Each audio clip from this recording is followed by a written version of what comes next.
Auditorium at 10 South Oakdale in Medford.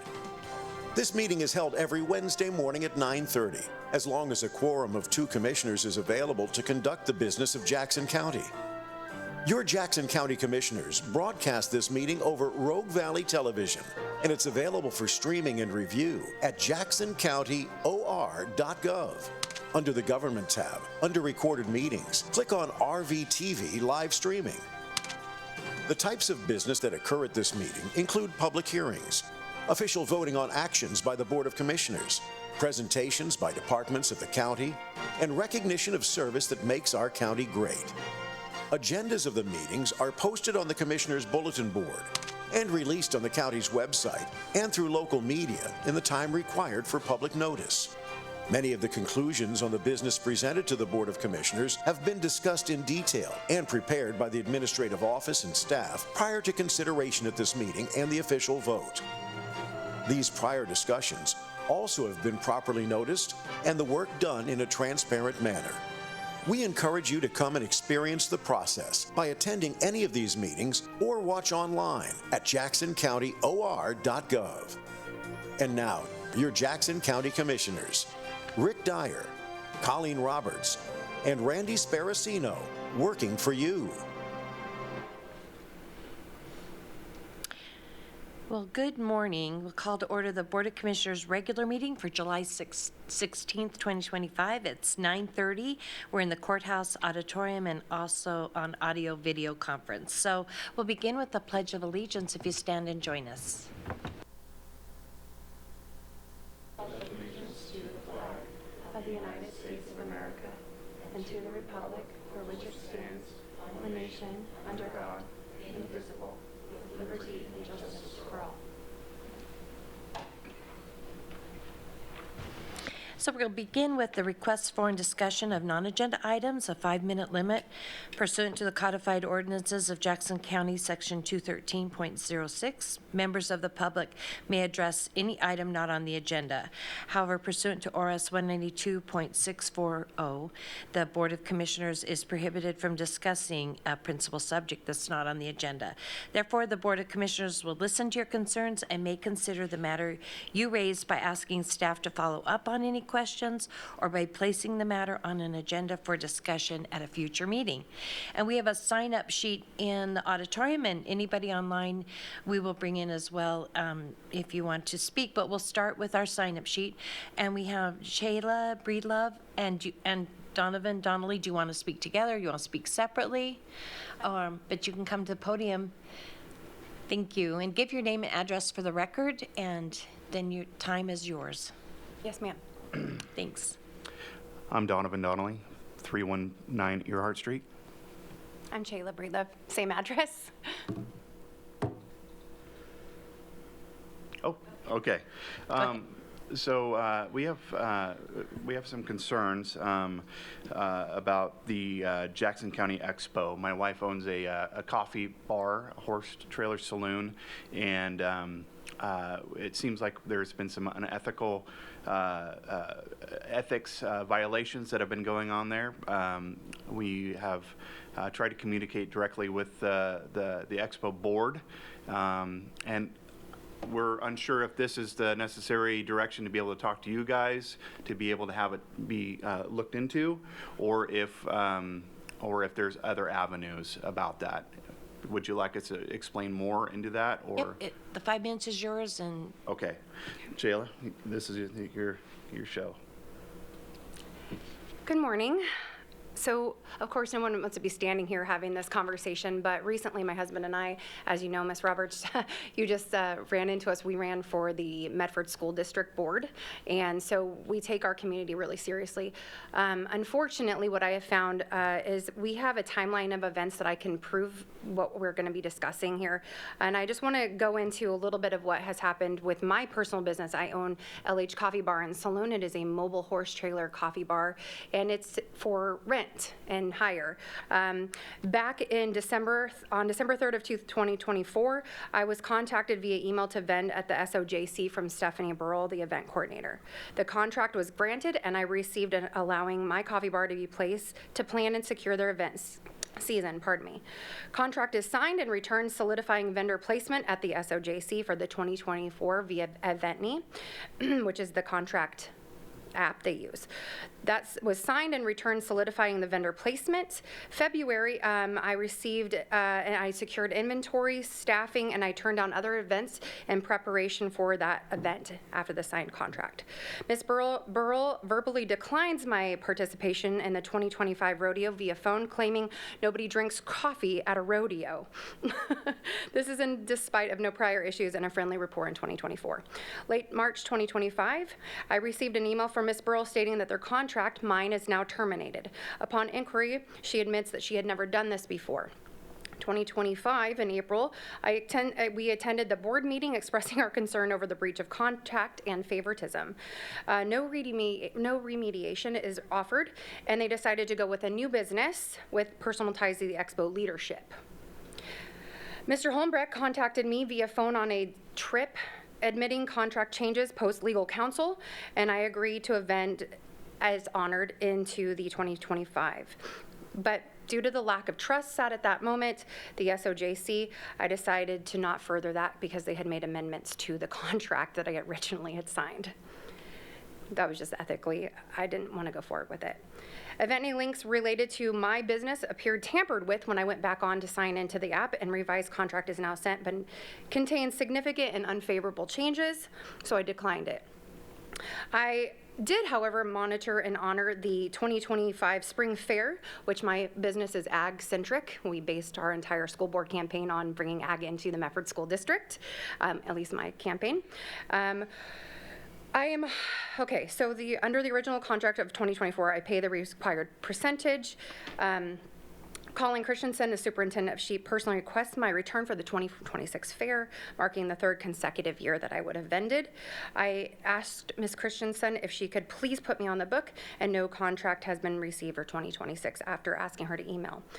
Ms. Moore asked me and my business to serve at the junior rodeo, and later informs me that I am now, as of 2 weeks ago, barred from vending without any explanation. I'm no longer on the approved list. Key discrepancy and insider conflict, I believe, is at the base of this.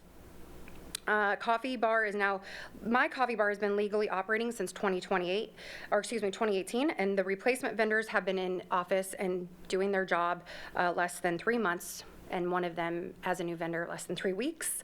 The replacement vendors we have found have ties to the Expo staff and in 4-H. We have been faced with financial difficulties and distress. I couldn't replace my income, and I expressed this to the board about the quarter too. And so giving up those opportunities, I wanted to submit to you guys and ask your input on the summary of concerns. I would like to be reinstated back into the Expo in order to vend properly, and an explanation of why I wasn't allowed to vend at the rodeo, being that I had been there before. There are more, but I can submit this if you'd like. Yeah, if you'd leave it with the recorder, there's a lot to look into. And Yes, ma'am, there is. I appreciate your time. Do you guys have an email address or website so we can submit the entirety of all the email chain?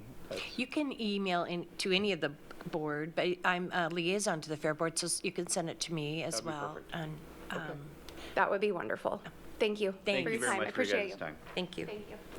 And there's nobody else in the auditorium. Is there anybody online who wishes to speak? Raise your Zoom hand, we'll bring you in. Madam Chair, there's no one with their Zoom hand raised. Okay. With that, we're going to move on to the consent calendar. We have minutes of meetings from the Board of Commissioners work session, June 24th, 2025, the Board of Commissioners regular meeting, June 25th, 2025, and the Board of Commissioners staff meeting from June 26th, 2025. We have an order reappointing Rosemary Hernleen and Therese McGregor as commissioners to the Board of the Housing Authority of Jackson County, order number 151-25, and an order designating a newspaper for publication of notice of the Jackson County 2025 tax foreclosure list, and that's order number 152-25. Move approval of the consent calendar as read. I'll second. Commissioner Sparacino? Yes. Commissioner Dyer? Yes. Commissioner Roberts? Yes. We have a few items for discussion and deliberation. We're going to start with an order authorizing contract number 1202RZ25T0093 with the United States Department of Agriculture, Forest Service, and its order number 153-25. Mr. Jordan. Madam Chair, members of the board, as the board's aware, our Jackson County's leased land to the United States Department of Ag, the U.S. Forest Service for its tanker base, operations at our Rogue Valley International Medford Airport. This contract will allow the United States Forest Service to continue to utilize the airport's east ramp as a support base and parking facility for its very large aircraft tankers, or commonly referred to as VLATs.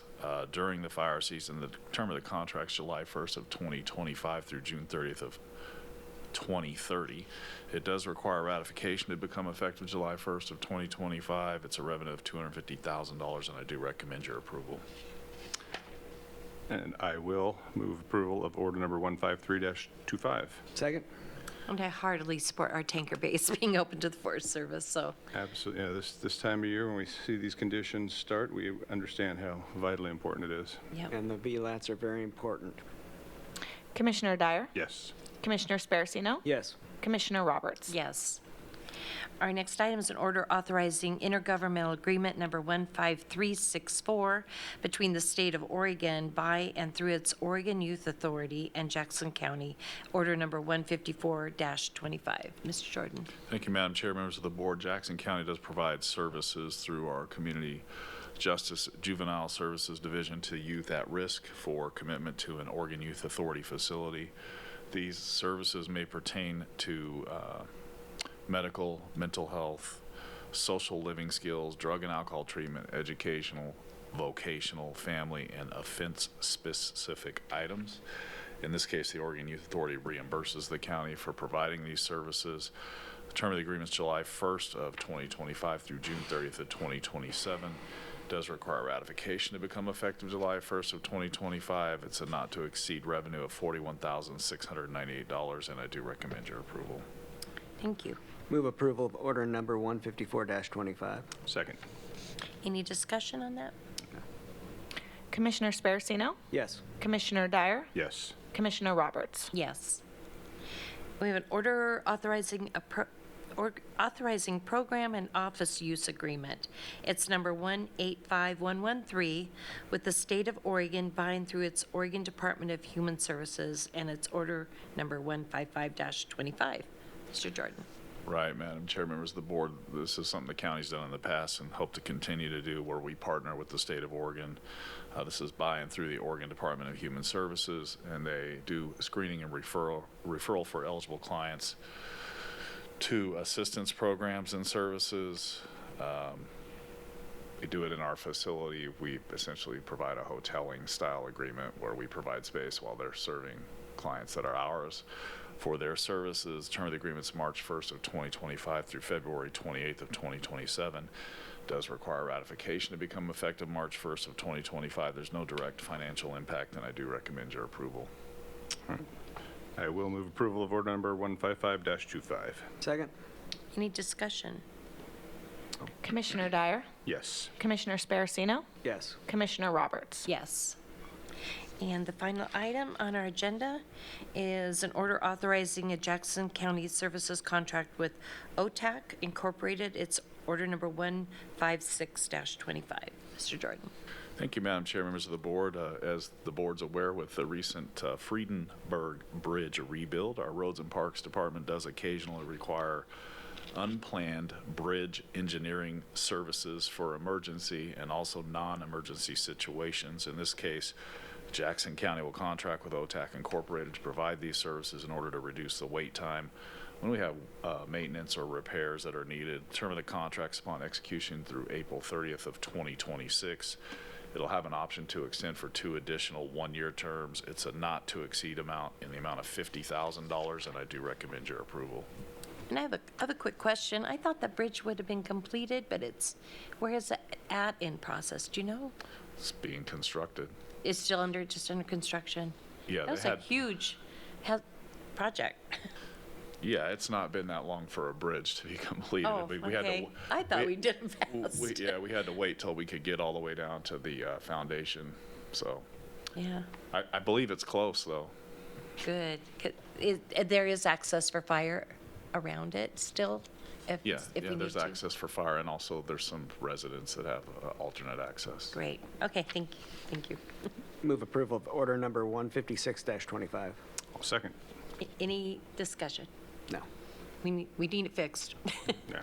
Commissioner Sparacino? Yes. Commissioner Dyer? Yes. Commissioner Roberts? Yes. And that does conclude our agenda, so our meeting is adjourned. First time in a long time we haven't had Robin or... There at the fair. We hope that you've enjoyed this week's Jackson County Board of Commissioners meeting. If you have any questions on any part of the show, please feel free to contact your Jackson County Commissioners or staff. You can find their contact information at jacksoncountyor.gov. To review the content of this or any other meeting, under the Government tab, under Recorded Meetings, click on RVTV Live Streaming.